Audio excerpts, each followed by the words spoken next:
Welcome to the Environmental Justice Lab podcast. I am your host, Dr. Leslie Joseph. Thank you so much for joining me. We are continuing our series on sacrifice zones. And today I want to talk about the global nature, the global phenomenon of sacrifice zones. I don't want to get stuck in this idea that because I'm in the U.S. and because I am more familiar with what happens in the U.S., that these sacrifice zones are primarily in the U.S., because in reality, these zones are all over the world, all over the globe. And I want to take some time on this episode to really highlight that and discuss where they are and what's going on in different parts of the world. I don't want to get stuck in my American bubble and forget that there's sacrifice zones all over the world. So today, we're going to talk about these sacrifice zones all over the world. What are they? Where are they? And more importantly, why are they there? And is there anything that we're doing here to exacerbate those zones in those areas? I want to talk about that this episode. Stay tuned. This is the Environmental Justice Lab podcast.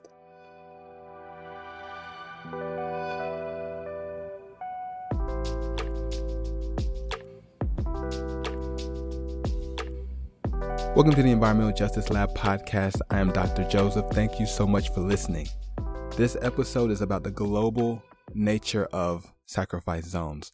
I don't want any of us to be unaware of the reality that these sacrifice zones are a global issue and not just an American issue or just an industrialized nation issue. These zones are all over the world. We need to be aware of that. But before we start talking about those, I want to just give a quick review of what sacrifice zones are. In case you didn't hear the last episode, we went through different definitions. We talked about what sacrifice zones are, what they represent. And here's a couple of the ones that we talked about. So the Climate Reality Project said that sacrifice zones are places where low-income families and people of color live in proximity to polluting industries that expose them to all kinds of dangerous chemicals and other environmental threats. The Center for Health, Environment, and Justice said that these areas are commonly characterized as communities in proximity to pollution and produced by intensive and concentrated industry. And they went on to talk about redlining and property values and social issues that cause these communities to be mainly inhabited by low-income and minority populations. And so I think when we start thinking about and framing our understanding of sacrifice zones, what we need to do is remember that we're talking about an area that is heavily polluted, where polluting industries continue to fill these spaces and continue to dump and to produce more and more pollution on a very small segment of the population. And that segment is usually low income, it's usually minority, it's usually indigenous, it's usually rural. These are the types of people who are subjected to this intense, concentrated, heavy pollution. And so when we have areas like that, we characterize those as sacrifice zones. And that term, sacrifice zone, began back in the Cold War era, back when we were developing and testing nuclear weapons. Places like us in the United States, the Soviet Union, France, England, everybody was trying to get their nuclear weapons together. And so they would test and produce these weapons in certain specific areas. And because of that activity, those areas were no longer inhabitable.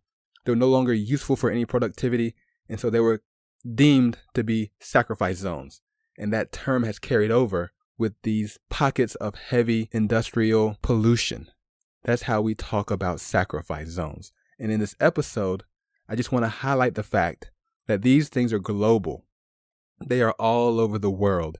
They're not simply in America or North America or the United Kingdom or any of the industrialized places that you would think would have all the industry, would have all the activity, and would be producing all the pollution. No, these zones are all over the world.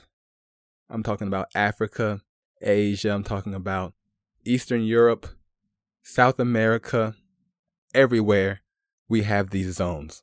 And so I just want to give just a few examples. I want us to have these in our mind when we think about environmental justice specifically and sacrifice zones in particular as we continue to push for change. So I'm going to start in Africa, in a place called Kabwe, Zambia, where 95% of the children there suffer from elevated lead levels in their blood, which is caused by lead mining and lead processing in that village. The experts there say that Kabwe is one of the most polluted places on the earth, and that the children there are suffering from neurological damage, blindness, paralysis. Many of them died. They lived their lives without any reasonable cognitive function because of the lead pollution in that one city. I know for me, I think a lot about lead because of water and because of some of the issues in the United States with water supplies and old lead piping, poisoning and contaminating our people and our children.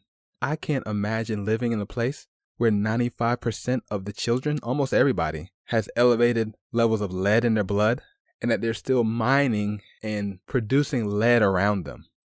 That's what's happening in this one place in Zambia.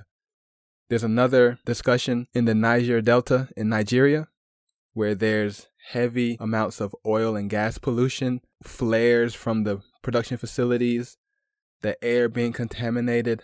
And this study says that the average life expectancy for people living in that delta is 40 years old, which is even lower than the 55 for Nigeria as a country, which is even lower than the 75 or 80 that you would get in a more developed region of the world. And so living in this delta in Nigeria will more than likely cause whoever's there to die early.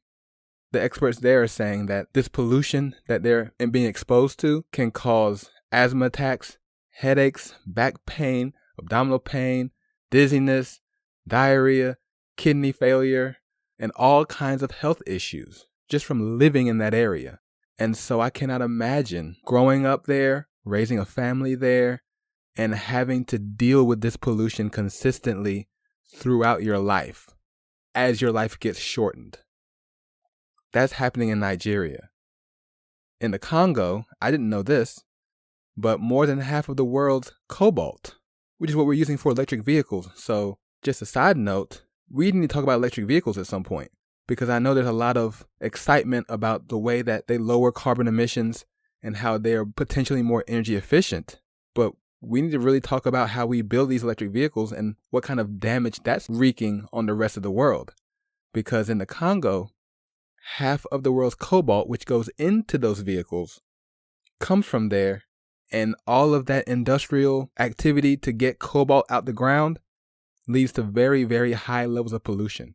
So when they did a study in this area around these cobalt mines in the Congo, they showed that the children all had extremely high levels of cobalt in their bodies.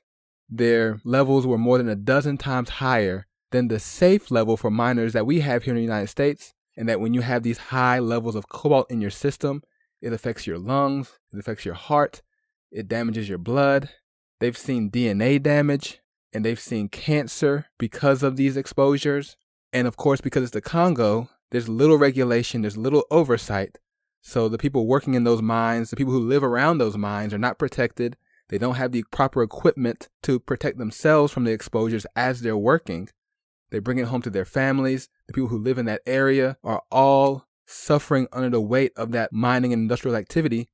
And so in the Congo, we have a big issue with cobalt mining and the way that it contaminates the environment around them and the way it harms the people that live there physically.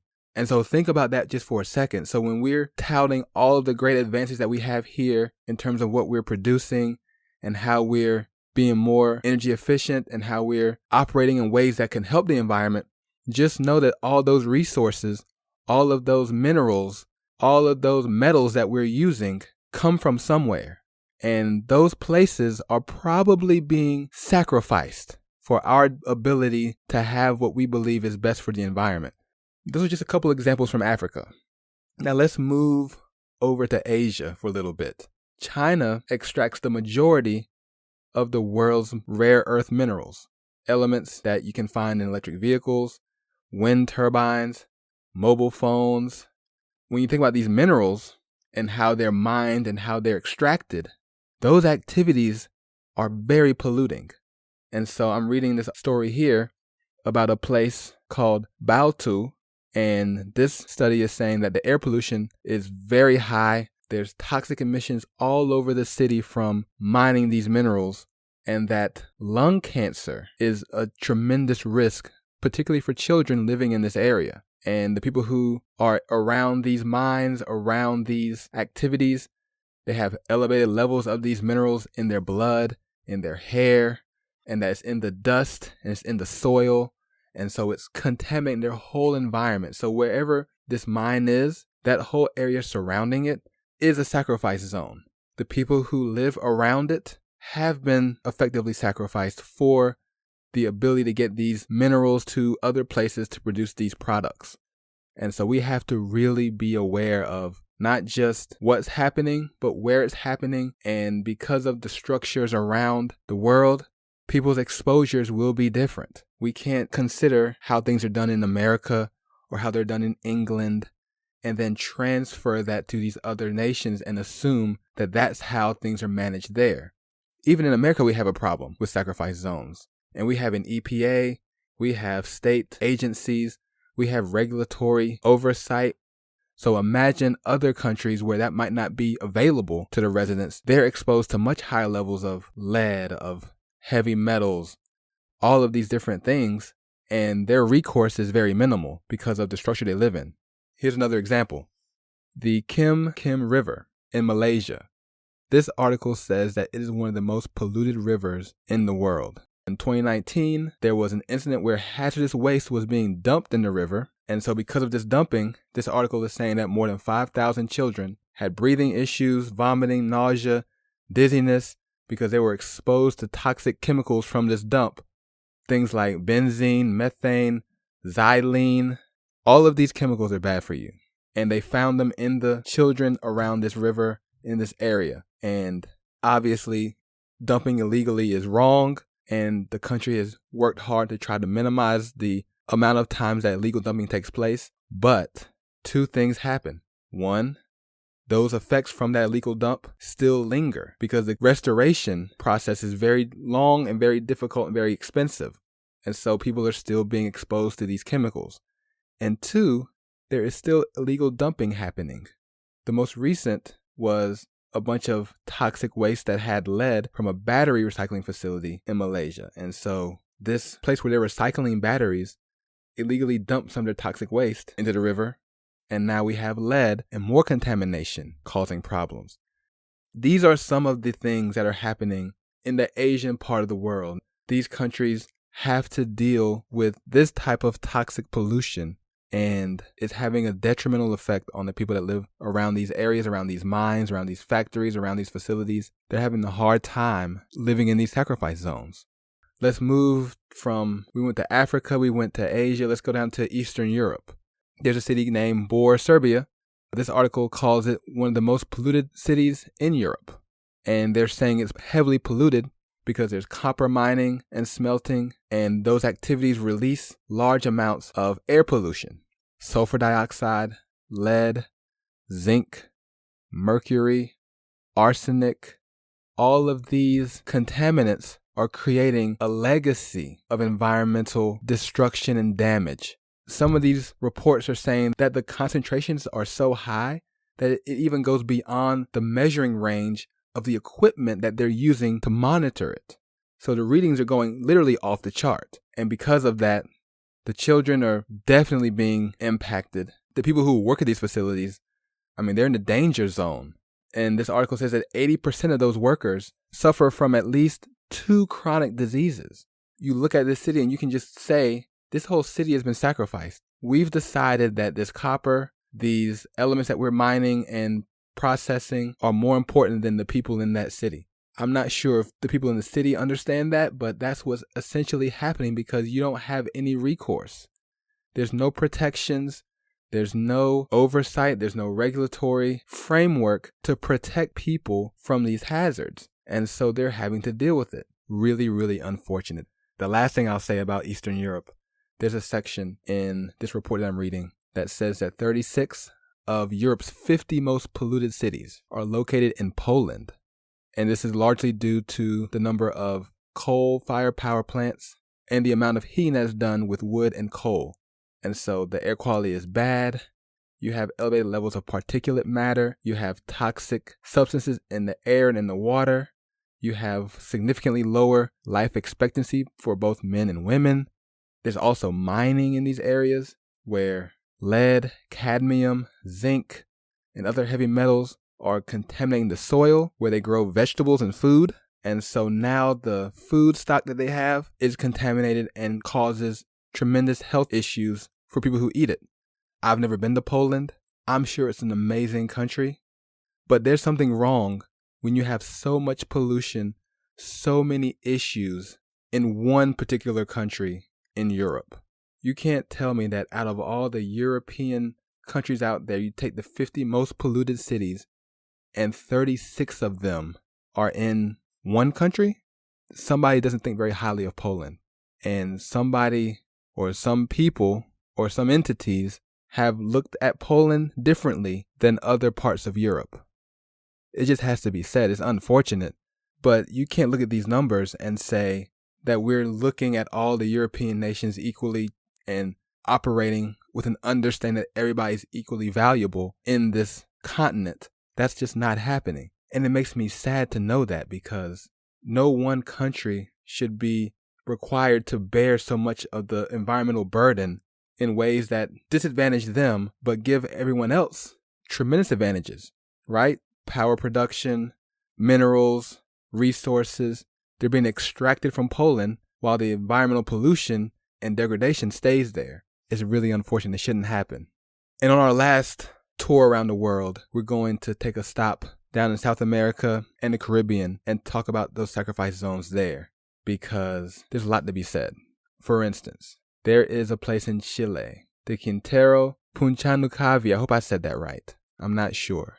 But this article is saying that this city is the most notorious sacrifice zone in Chile because it houses more than 15 industrial businesses, and they list those as oil refineries, petrochemical facilities, coal-fired power plants, gas terminals, and a copper processing facility. And as you might imagine, the children there are very sick. The UN went in and investigated. They came in from outside to try to get them to understand how damaging this zone was and that they need to do something quickly for the people who live in those areas because it's harming them beyond measure. I'm sure they're doing their best and they're trying. This is a small country going up against large corporations and industries trying to impose air quality standards that they haven't probably imposed ever on them. It's going to be a hard fight. I hope they become more and more willing to take a stand to ensure that they protect the people around them as they do their operations. Because there's no use in having those facilities there if everybody around there is being harmed and hurt and the workers aren't able to do the work because they're sick from the pollution. And so in Chile, in this particular area, I really hope something good comes from this intervention from the UN. I really, really do. Let me give you one more. In America, we have landfills. We have very highly regulated waste facilities. There's significant regulations with disposal, with incineration, with hazardous waste management. We have all those in place. We still have lots of issues, but we have that structure in place. Well, in a lot of Caribbean nations, they don't have any of that. That doesn't exist. And so when you have a big, what we would call a landfill, they have what are better known as dump sites. Just literally dumps that you go and you dump the garbage and you leave it out there. So they dump it and leave it. And in many cases, when you're running out of space, you set it on fire. And it's unregulated, open pit, burning of trash. And I cannot tell you how harmful it is to burn trash out in the open. All the plastic, all of the rubber, all of the paper, all of the materials that you're burning create extremely hazardous air pollutants. It is one of the worst things you can do. Clouds of smoke, toxic fumes all over when you start burning trash. So this happens a lot. It happens in Jamaica a lot. Haiti happens a lot. Caribbean islands. This is how many people choose to deal with large amounts of waste. It is really upsetting just to think about it. To think about the idea that people would just literally just set trash on fire and not even think about the consequences. So if you live anywhere near any of these open dumps, when it rains, that contamination is getting into your water. You burn it, it's getting into the air. It's on the ground, it's getting into the soil. Your whole environment has been contaminated. It's been rendered useless by these kind of activities. We have to remember that when we think about how, not just how things are produced, but how waste is managed and what the fallout is from consumption, these are some of the issues that you can see. I just want to take some time this episode to give you some perspective on this idea of sacrifice zones, the idea that there are places where the people, where the environment has been deemed not important whatsoever. It is really something that I want us all to be aware of. We need to look within ourselves and ask ourselves, are we able to do anything about this? Can we actually make a difference? And it's a hard question. I was thinking a long time about what to say at the end of this episode, how to wrap this up. And usually I try to have some type of action that you can take, some type of stance you can take that could really help deal with this. And right now it's tough because I don't live in other countries. I don't know what their structure is like as far as regulation goes, as far as the environment goes. And I don't know what the lives are like for the people who live there. I wish I did, but I don't know, and I don't have any answers. There's no easy answer to this. All I can say is from my perspective here in America, I know we consume a lot. We use a lot of electricity and energy, and we operate in ways that neglect the global impact of our activities. And so I guess for this episode, I want us to just think about that. Think about what we do, how we live our lives, how we operate from day to day, and consider if what we're doing, what we're purchasing, how we're using our resources, think about how that may impact other parts of the world. It has a lot to do with the ways in which people are treated in other parts of the world, the way that we consume here and what we generate in terms of waste, in terms of pollution and contamination. But also, we have to think about the bigger and broader issues, things like climate change, energy production and efficiency, water resource management. How are we treating our environment around us? How are we managing our forests? How are we managing our soils and our farmland and our wildlife? All of these things matter because the environment, we're all connected to it. We're all a part of it. And we all benefit from what it offers, clean air, clean water. And we're all harmed when those things aren't in place. When people get sick from the environment, when people have issues because of the water they're drinking or because of the air they're breathing or because of the food that they're eating, where it came from and how it was processed and managed. And so we have to really take all that into consideration and think about all these different things. And for me and for this podcast, we'll keep highlighting all of these issues. We'll keep talking about it. Our Sacrifice Zone series will continue because there's more to say and there's more to discuss. And just so you know, a lot of those global sacrifice zones came from an article from a report issued by the UN Special Council on Human Rights and the Environment. I will post a link to the article that I was reading and what I was getting my information from so you can look at it yourself and be educated on those. But continue to think about it. Continue to think about all these issues because wherever we are, when we start leaning into what we can do and what we can advocate for and how we can push for changes and highlight the plight of others who may not have a voice, may not have an opportunity to be seen or heard, I think we can really start making a difference and really start moving the conversation in the right direction. People and their families and their well-being should be the top priority for all of us. And we should look at everybody and treat everybody equally and understand that when one city, when one village, when one country, when one place is sacrificed, we all lose.